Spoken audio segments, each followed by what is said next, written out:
So hello there and welcome to this damnable idealistic crusade. This is a bit of a different thing. I'm kind of flashing back to my days in college radio where I used to do a show every week, and whenever there'd be current events or something happening in the music world or new releases or something, I would try and build a show around it.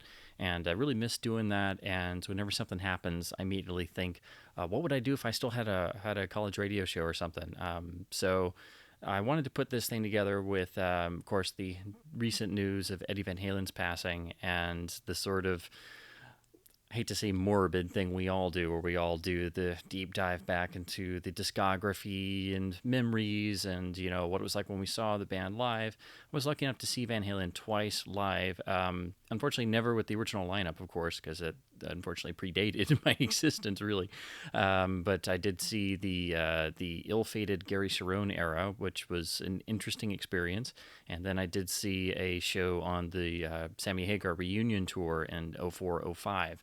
And yeah, it just seeing Eddie play live and just seeing him open up and of course solo like mad, gave across the what I've always felt was one of the strengths of Van Halen was not just his amazing guitar virtuosity and his innovative playing style, but the fact that he had the ear of a musician. And for me, I became more interested the more I dug into the band outside the greatest hits and got into the actual discography. I was always more interested, and some of my favorite songs are the lesser known, deeper tracks that aren't necessarily the big, showy ones, where it's more about space and style and tone and, sometimes on the darker side. So I think there's so much in the Van Halen catalog that kind of gets overlooked. And again, I hate to say this, but the sort of reflection that comes whenever an iconic musician passes away, or any iconic, well-known artist, the sort of rediscovery that happens, not just with fans, but passing fans, people coming new to the fold, and then, people encountering this stuff for the first time. And I feel like Van Halen is one of those bands that people have a sort of image in their mind, and it's usually the big popular stuff. And when they were huge on MTV, so they have the imagery. But I think particularly the earlier albums and just how hard they worked to get a record deal in the '70s when rock was not a really marketable thing. There's that usually kind of gets overlooked some. So I just wanted to do a simple like top 15 Van Halen songs countdown, and I have agonized over this, and I could go back and forth. I've reworked it a million times, and I do all these things loosely, but this is the sort of thing I used to do on my college radio show, and so I thought it'd be a cool thing to kind of try and just do that again because I really miss doing it. I did it for 3 whole years, every single week, and just me late night Thursdays. So this is sort of a visual component as well. So I'll be featuring my original press run of various albums when I talk about the individual tracks. And like I said before, this was really hard to do, and I have a number of the iconic songs, and then a number of them I don't have on here because there's some deep tracks that I love so much. I could have cheated. I could have literally put the entire first album. I almost did because every song on here is phenomenal. It's one of the great debut records, but I held back. I was like, no, I can't do that. I gotta get some more stuff in there. I gotta get some favorites in there.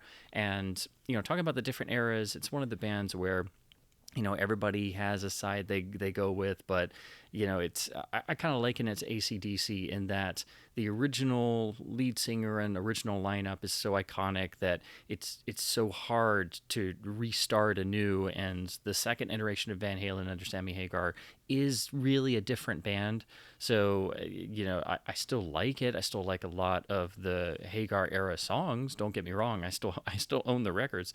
But this list it's very, very heavily leaning towards the David Lee Roth era. Admittedly, there is one Sammy track in there that I couldn't not have in there.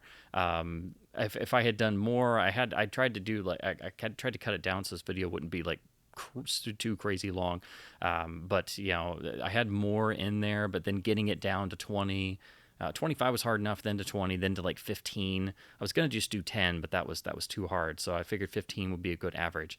And, if I was still doing my radio show, I would then, play all of these songs. But due to, YouTube and copyright and stuff, I didn't want to run into anything. So what I'll do is down in the description or somewhere below, I'll have a link listed to go to each of these songs, and so you can basically play along at home, if you will, as basically I'll just be doing my old radio shtick, but instead of just talking into a microphone in a tiny closet that's the college radio station, because that's what it was basically was when I was at college radio. It was a little tiny room with a little plexiglass window and a bunch of old promo records scattered all around that had been sitting there for who knows how many years. And then, me in a little, like, hunched over a little board and a microphone, late at nights, waxing poetic about classic records. But this will basically have a visual component, and I'll just have to remember that I have to look at my camera every once in a while, because I'm too used to just being like, yeah, man, this was back in 1977 when they cut this original demo, yeah.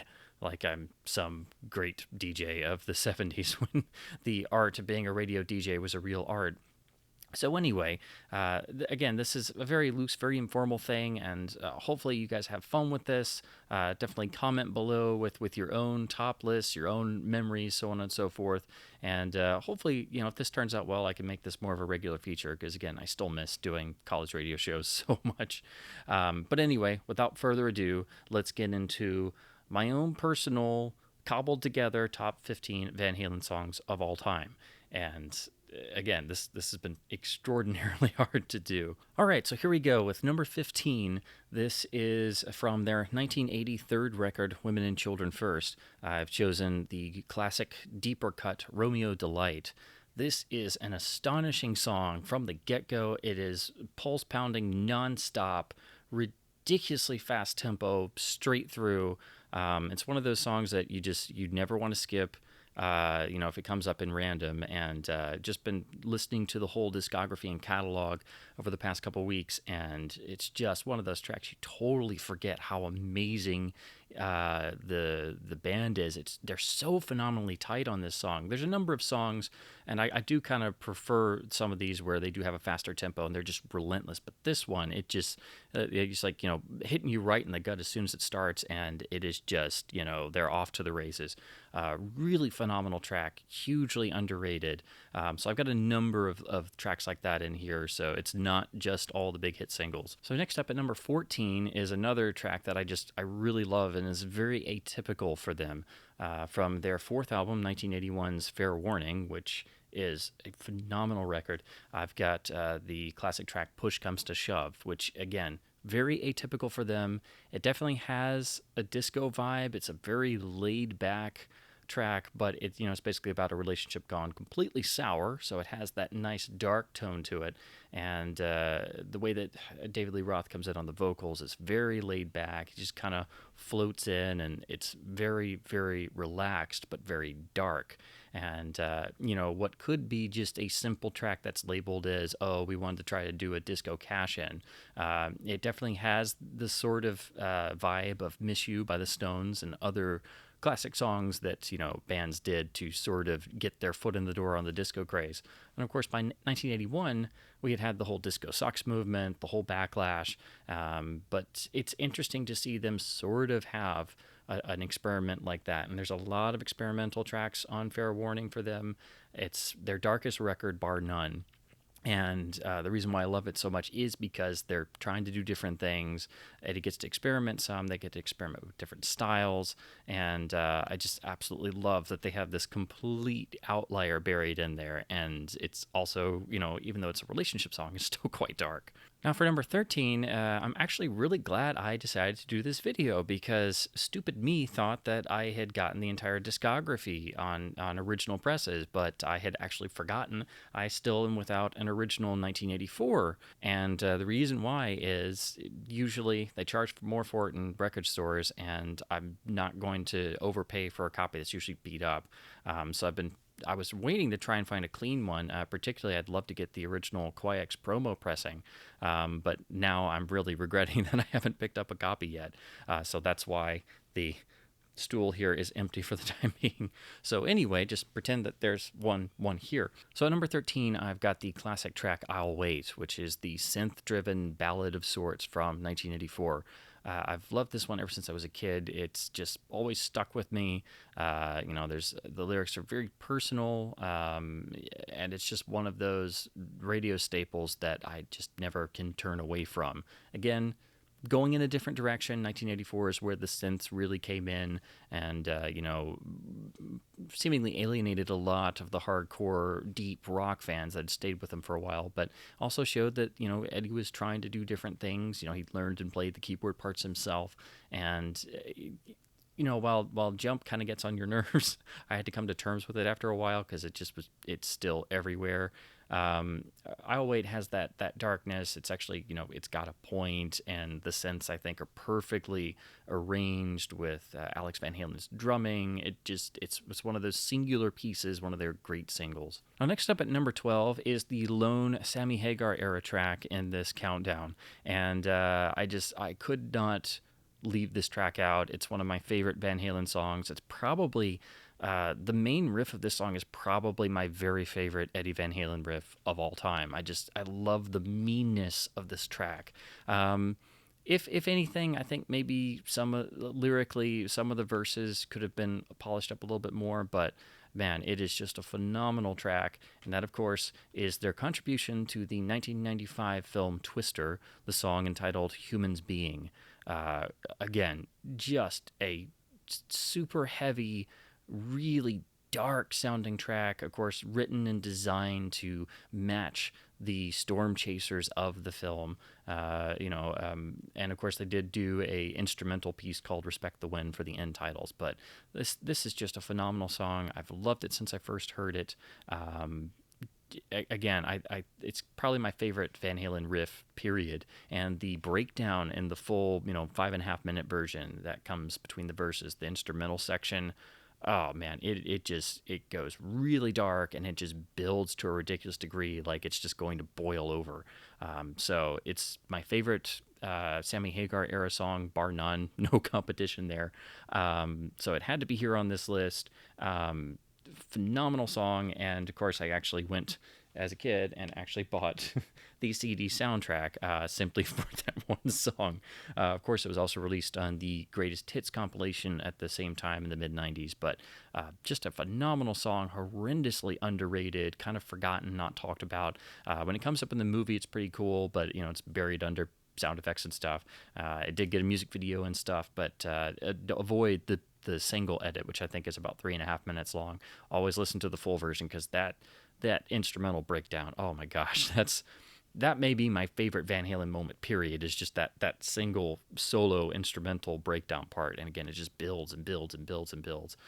So yes, I had to get this on here, Humans Being. All right, at number 11 from 1979's classic album Van Halen 2, I've got the phenomenal track Somebody Get Me a Doctor, which is, again, a blistering jam of a track. It's a shame it's not better known.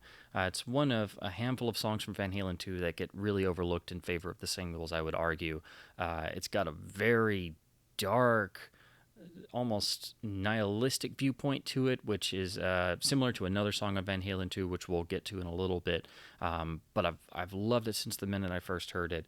I grew up listening to the singles, and my parents had like the greatest hits CDs and stuff. My dad had most of the records, but we didn't really have a working turntable, so I could just look at them. But it wasn't until I was in high school and college that I actually got to really dig into the discography and started buying the records for myself. But it's just one of those I just instantly gravitated towards when I first came across it. Again, there's so many songs like this that are just overlooked and just phenomenal Stone Cold classics. And of course, at number 10, we jump back to Van Halen 1, and you've got to have this in there somewhere. So we have the initial clarion call to the world that Van Halen had arrived. Track 1 of Van Halen 1, the classic single Runnin' with the Devil. Again, it's one of those iconic songs that's just, it seems like it's always been around. You can't really put your feelings about it into words. Again, it's so immediate and like a call to arms that rock is not dead, but it has this swagger to it. It has this dark, playful, yet relaxed vibe that's there right from the iconic intro that builds suspense, and then as soon as the main riff comes in, has that slight echo, that slight reverb to it, and it just sets the stage for how this band is really going to carry forward. But again, it's got this incredible swagger to it that, combined with the subject matter, it's just literally as if it's encouraging every single listener to just jump off the deep end and literally run with the devil himself. So that's why it has to be in the top 10. So at number 9 from Van Halen 2, we have DOA, Dead or Alive. I played around with this list so many times. I had this way up higher at first. It's my favorite song from Van Halen 2, and it is one of the band's all-time great deep tracks. This should have been a hit single. It is. It's what I alluded to before. It's the other song on the record that has that sort of nihilistic, dark outlook. But as much as I love Somebody Get Me a Doctor, DOA takes it to another level. Phenomenally atmospheric intro that just launches right into a ridiculously great groove that never lets up. And again, one of the band's all-time best songs. Incredibly dark, incredibly, with that slight tongue-in-cheek quality, and again, that notion that I said before with Running with the Devil, that sort of, go for broke, jump off a cliff, is literally in the title of Dead or Alive. At number 8, I've got the classic single "And the Cradle Will Rock" from Women and Children First. Right from the get-go, that iconic opening, which, you try to figure out exactly what the heck that noise is, and then apparently you read up and realize it's not a guitar at all, but it's I believe if I'm remembering correctly, Eddie took a Wurlitzer organ and played the pedal and then ran it through some distortion and echo chambers and stuff to create that iconic opening. So again, the wizard brain of Eddie Van Halen never rested, it seemed. But again, this one of the band's iconic songs, and I think for me what makes it so special and so magical is that you have the element of teenage strife and the lyrics, what the song's really about, but it has that the distance between the generation gap between teen and parents, which make it such a teen anthem of sorts. But it's also got that wink wink knowing sort of smile to it that comes up in the iconic break where David Lee Roth comes in. Have you seen Junior's grades? And then you kick right back into the riff. Which is just one of those magic moments of the band's discography. So that's why it's in the top 10.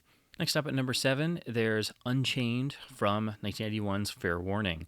This is probably, this just is the most well-known song from the album. It's the only one that ever makes the greatest hits cuts because it was the big single from the record, which is unfortunate, but because the rest of the album's great, but Unchained is just one of these signature Van Halen songs. And the notion I've been talking about going for broke, and you want to get on the get on the road and be flying down the highway at 100 miles an hour with Van Halen blasting. This is one of the key songs for that. So literally becoming Unchained, and just a relentless, blistering driving track that is just one of the signature songs of the band. Could not possibly not be in the top 10. At number 6 from Van Halen 1 is the classic Ain't Talking About Love. I think this song gets overlooked a lot because, this is the album with Eruption and Running with the Devil. But, if you really look at it, Ain't Talking About Love is like the mission statement for Van Halen. It has every element that the band will come to define in their later records. It has that swagger. It has that classicism to it, that it is, technically it's in the style of a love song of sorts, but it's an anti-love song. and it has everything from the great bass lines to the great guitar riffs to the great drum breaks and the amazing David Lee Rothisms in the vocals. That if you had to pick one song to introduce Van Halen as a band to anybody in 2020, it should be this song. It's, like I said, it's the mission statement. If you had to find a specific song that like encapsulates Van Halen in 4.5 minutes, I think it's "Ain't Talking About Love," which is one of their iconic classic singles, and I just think it kind of gets a bit overshadowed by some of the other songs. It is admittedly a little bit of a cheat, but this is one of those times where you have two tracks that flow into one another that you really can't listen to them apart. It's one of those times that if they play one on the radio and they don't play the other immediately next, it's like you've been cheated. It's like, no, it's not right, man. Eruption / You Really Got Me, which is their cover of the Kinks' Immortal single, and one of the all-time great cover versions of any song. Eruption has to be on here because it's the signature Eddie Van Halen moment that shocked the world so that, an entire generation of guitar players had to figure out exactly how in the hell was a human being making these sounds with a sixth string. And, it still is trying to be deciphered to this very day. But, I think it also helps that you do have a little bit of drum and bass in the beginning to set the stage for the literal eruption. So it's just one of those magical musical moments that, I've always wondered why they didn't put it as track one, but I think it does kind of help that you have Running with the Devil as the track one introduction, and it just didn't literally start with Eruption and literally scare the pants off of everybody in 78. And then it leads right into the opening riff of You Really Got Me, which is, it's a cover, so it's still got the DNA of the original song, but they've played around with the groove and the riff itself to such a degree that the band's DNA is there, and it is a whole separate beast from the original Kinks track that puts it right there in the pantheon of greatest cover songs of all time. And I think they need to be kept together as a unit, Eruption and You Really Got Me, because Eruption trails off right into the opening riff of You Really Got Me. So that's why I've got them joined together at number 5. At number 4, I have my childhood favorite Van Halen song, Everybody Wants Some, from Women and Children First. This is, if Van Halen ever made an epic, it's this song. Again, very different than their typical sound. Extraordinarily atmospheric intro that just builds and siegs into just at points almost a tribal feeling rhythm that then it gets into one of the great choruses of the band's career. So yeah, if Van Halen made an epic track, it's Everybody Wants Some. Just a phenomenal song, indescribably awesome in so many different ways. It was my number one growing up, was my number one for the longest time, but I think it's sort of been surpassed by just a few more tracks that I'm going to get to now. So this is where it gets agonizingly difficult because, any of these last 4 songs could have been number one, and I went back and forth a million times with this ordering. But so at number 3, I have the closing track from Van Halen 1, the phenomenal On Fire. If there had to be a song that could show you how far pushing the needle into the red that Van Halen could go, it's On Fire. It's the perfect closing song, and the element of just pushing everything to the maximum is right there, to the point that when Eddie gets into the pre and post verses points, he's not just playing a guitar riff, but his notes actually sound almost like it's breaking apart. It's this alternating back and forth in terms of pitch and scale. So the sound itself is like the amp itself feels like it's going to blow apart or something as you're listening to this. So it adds this element of just fire and danger that I just can't get enough of. And again, it's got that pulsating, driving backbeat that is really that it has that pulsating. Has the pulsating rhythm to it that really is one of my favorite signature Van Halenisms, if you will. I almost had this at number 1. It's just a phenomenal track, one of the best songs the band ever cut. And again, I could have literally just put every song from the first record. I almost did, but I'm like, no, I need to break it up some. But yeah, here in the top, it's still dominated by the first album. So at number 2, we have the iconic track that opens 1981's Fair Warning, Mean Street. This is the biggest grower of the Van Halen catalog. I had heard it a few times as a kid, but I didn't really get into Fair Warning until I actually bought my own copy, and then just started digging more and more and more to the experimentation, the darker tone of the record, and it's just right there from track one. You have the astonishing, Eddie opener just noodling away on the guitar neck and just like opening up into just pure riffage, and it's just absolute magic. But then it just trails off into a remarkable riff that's got this grit to it and this darkness, and then when the band kicks in, it's still got that same relaxed vibe. It's not a super fast-paced song, but it's not slow either. Everybody is right there in the proverbial pocket, and then the lyrical content is just extraordinarily dark, and I think it still fits for 2020. It's one of the band's truly timeless masterpieces, and I almost had this at number one, but my personal favorite just still won out. But this is right there, and this is just grown on me, and it's gone up and up and up and up and up. It's one of the songs I can listen to on repeat for hours on end. It's a phenomenal song, horrendously underrated. They should play this song on the radio every day instead of the same two in the regular rotation. And at number one, it's no surprise, we have another track from 1978's landmark Van Halen 1. And this, admittedly, is a personal favorite and, definitely a deep cut. Was never a single, but I've loved it from the second I heard it, from the amazing, just attention-grabbing opening guitar intro. And that is, of course, the classic song Atomic Punk.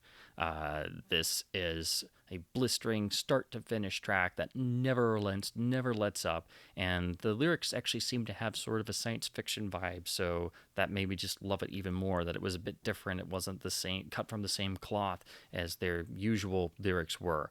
Again, I've loved it from the minute I heard it. I wish a lot of these deeper songs were better known. They're, of course, well known and adored in the fan community, but outside of that, they're not among the top songs, and they're never on the greatest hits or anything. So Van Halen is one of those bands you have to dig into their distinctive catalog to find these just astonishing gems. But Atomic Punk has been my number one favorite for years, and it's really kind of unchallenged. Mean Street is right there, but this is just one of those songs that it's indescribably magic. Not just magical, just pure magic. The fire and creativity on display in this song is representative of the whole first album and the band's career. And I think that it is the great Van Halen song. So I hope you've enjoyed this little countdown of Van Halen classics. Hopefully, you've heard some of your own favorites in this, or maybe some of the deeper tracks. And definitely, comment and post below with some of your own lists and favorites and memories about Van Halen. If you ever saw them live, or when you bought the albums, or even if you're a newcomer, it doesn't matter. These are all open-ended, and just they're all meant for fun. This is by no means a definitive ranking or list, and I wanted to put this together, and this was unbelievably hard to do. So thanks for everybody watching and listening out there, and thanks for letting me wax poetic like I used to do in my college radio days.